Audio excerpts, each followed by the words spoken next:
Hello, so today I'm going to be talking about my views on the course so far and 3 questions that I would like to ask or address. My view so far about the course is that it's phenomenal.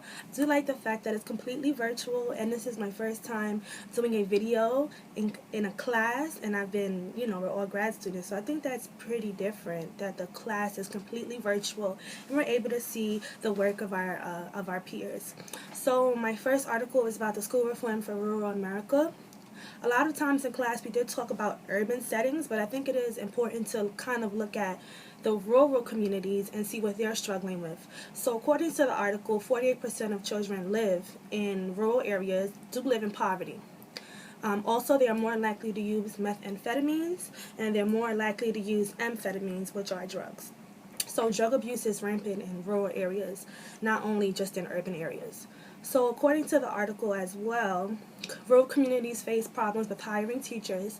Most of the citizens of the rural areas, they are less likely to be qualified or certified teachers, so they have a harder time finding teachers to teach more than one subject, or just one teacher to teach one subject.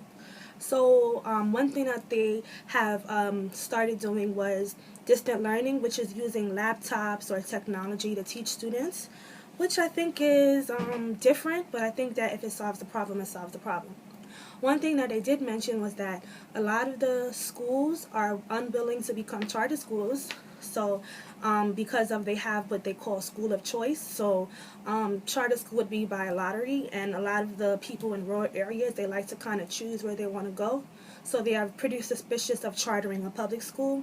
And Teach for America and KIPP, they often work in urban areas because of funding. So most of the teachers in Teach for America and KIPP are only located in urban areas. So that's not really a solution for rural areas. So I didn't think about that, but a lot of rural areas do face same problems as urban areas do, and then sometimes it's actually pretty worse. Most college graduates are not willing to relocate to rural areas because of the likelihood that they're going to get employed. A lot of college graduates or high school graduates, they wind up relocating to other places because of the lack of opportunity. So I thought that was pretty interesting. My second article is called The Impact of Single-Sex Education on American Reading Achievement, an analysis of an urban middle schools reform effort. So this article takes a look on African American students in rural areas and the possible solution to improve their academic success. So it is known that most African American men especially, but including women, they do lag behind their white counterparts. Most of them have a hard time with academic success as well as career success because they are unable to enter college. They have hardships, especially outside of the classroom. So this article takes a look on the effort of single-sex schools for African Americans. I thought this was pretty interesting because I came from a single-sex high school. It was predominantly Spanish and black, but it was for women. But this one focuses on single-sex education for men as well, and it did prove to be successful. There was little bit known about the success of single-sex education for African Americans, but this article does specifically look at reading levels. So the reading levels for both men and women did increase, more so for women than men, but the men's reading levels increased. They did take a look as to why there is a gender achievement gap in schools currently and why do men lag behind women. It does note that there is a theory that schools nowadays are more feminized. The subjects they teach, the materials they read, the teachers, they're more feminized, so they are more able to relate to the female students. They target female students, so that kind of causes the men to lag.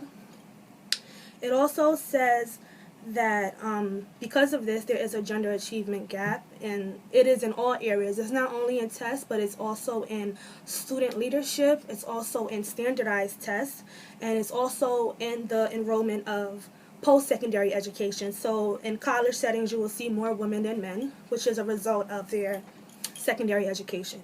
So I thought that was pretty interesting coming from a single-sex school and a graduate from an HBCU. I thought that was pretty interesting. So my last article is Teach for America and Teach for All, creating an intermediary organization network for global education reform.